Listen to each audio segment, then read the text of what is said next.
What's up guys, Assalamualaikum dan salam sejahtera kepada korang semua yang sudi menonton saya sembang. Aku Faizwan. Episod kali ini aku nak bongkar satu berita. Kalau kita tengok balik isu viral pasal statement yang dikeluarkan oleh Tengku Zafrul, iaitu Menteri Kewangan, yang mengatakan akan diberi RM1,000 pada bulan Jun. RM1,000 bulan Jun. Ini yang menjadi persoalan sehingga sekarang. Ramai orang tertanya-tanya dan ramai juga komen di media sosial tentang RM1,000 ni. Mana dia? Dalam video ni aku akan jelaskan secara terperinci mana perginya duit RM1,000 yang dimaksudkan oleh Tengku Zafrul. Tapi sebelum tu, aku mohon sangat bagi korang yang menonton video ni tanpa subscribe, please lah klik kat sini, free je boy. Klik subscribe and then share dan juga like video ni. Okay? Aku mohon sangat. Terima kasih banyak-banyak. Dalam laporan laksana yang ke-11 pada 30 Jun 2020, Tengku Zafrul telah kemukakan statementnya di TV, yang mengatakan pengumuman fasa ketiga telah diumumkan, yang mana dia telah lampirkan berdasarkan pendapatan masing-masing penerima BSH, malah penerima kategori isi rumah pula akan menerima tambahan bantuan iaitu RM120 seorang anak jika umur anak tersebut 18 tahun ke bawah, dan bantuan ini diberikan khusus kepada isi rumah yang mempunyai 4 orang anak saja maksimum, dan cukup syarat dia 18 tahun ke bawah, maka dia akan dapat RM480 tambahan. Berbalik pada cerita yang aku maksudkan tadi pada mulanya, mana RM1,000 yang dimaksudkan? Kalau kita tengok balik statement yang dikeluarkan oleh Tengku Zafrul pada 8 April yang mengatakan apa yang minimum yang diperlukan oleh golongan B40 ni yang akan menolong mereka untuk bantu macam bantuan sara hidup lah. Jadi kita berpendapat bahawa jumlah RM1,600 ni BPN ni akan dapat menolong sedikit sebanyak golongan B40 ini. Dan bulan Jun ni mereka akan dapat lagi bantuan sara hidup juga. Jadi kalau campur RM1,600 ni dan RM1,000 lagi, jumlahnya RM2,600 dalam masa 3 bulan untuk golongan B40 inilah. So, ini menunjukkan RM1,000 adalah bantuan sara hidup, bukannya BPN. Kita dengar balik bulan Jun ni mereka akan dapat lagi bantuan sara hidup juga. Pada permulaannya, Tengku Zafrul mengatakan BPN ini adalah seperti BSH, bantuan sara hidup. Apa yang minimum yang diperlukan oleh golongan B40 ni yang akan menolong mereka untuk bantu macam bantuan sara hidup lah. Sedangkan BPN ni sebenarnya merupakan satu bantuan khusus pada musim PKP ni. Manakala BSH merupakan bantuan jangka masa yang lama, yang mana sebelum PKP ni pun sudah ada bantuan ini. Sebab itulah keluar jadual yang mana aku tunjukkan ni. Kalau kau tengok, berdasarkan jadual ini dikeluarkan khusus pada musim PKP untuk bantuan prihatin nasional iaitu BPN.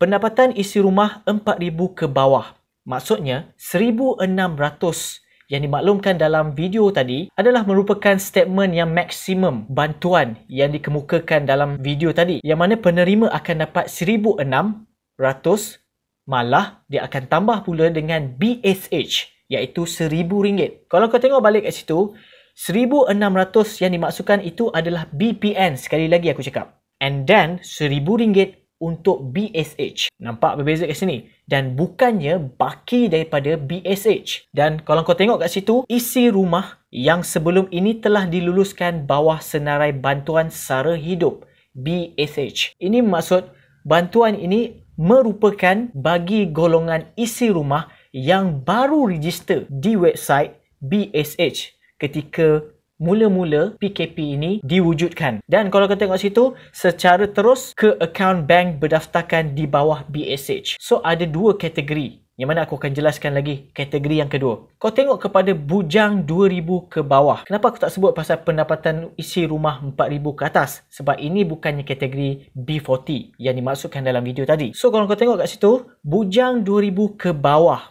yang mana dia akan dapat RM800, tetapi tak keluarkan statement ni. Statement Menteri Kewangan tu dia hanya cerita pasal maksimum punya pembayaran saja.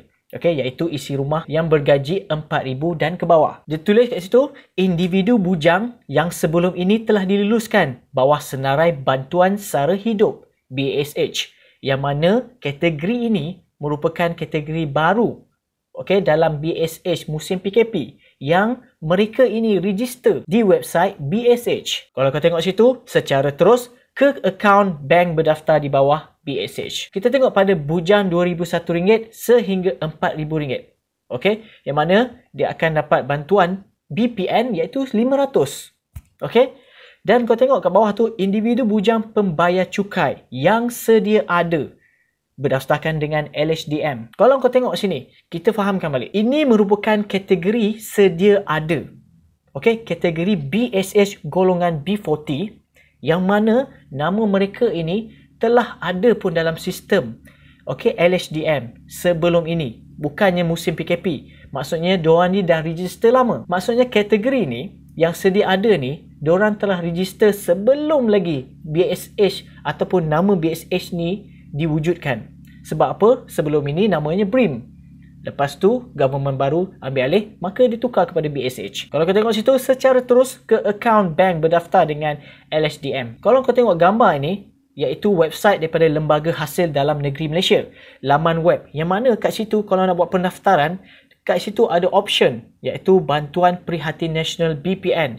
Ini bagi golongan yang sedia ada, yang mana diorang boleh register melalui sini. Website LHDN tersebut. Bukannya daripada permohonan website BSH yang aku masukkan tadi. Okey, kita tengok jadual ini. Bantuan Sara Hidup Belanjawan 2019.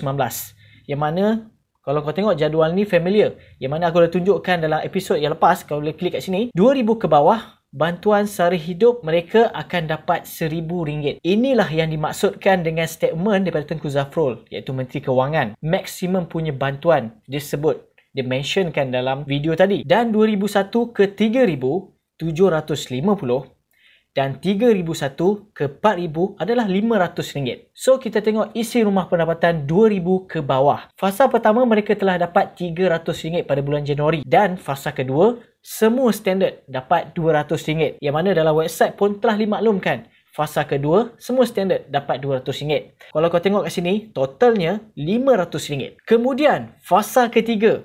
Mari kita lihat pada jadual ini. Yang mana berdasarkan laporan laksana yang ke-11, yang mana isi rumah kurang 2,000, balance dia adalah 600. So, maka totalnya adalah yang mana 500 telah diagihkan tambah dengan 600.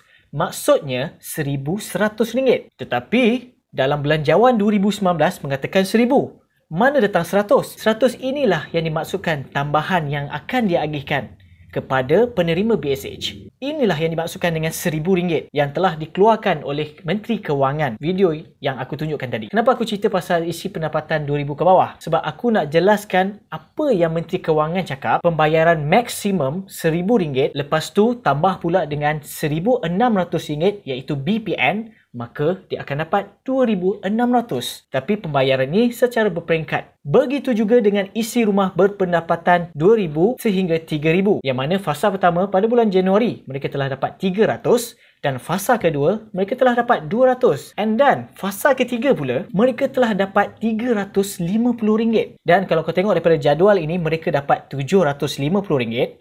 Maka RM500 fasa pertama, fasa kedua tambah pula dengan baki dia RM350. Maksudnya RM850.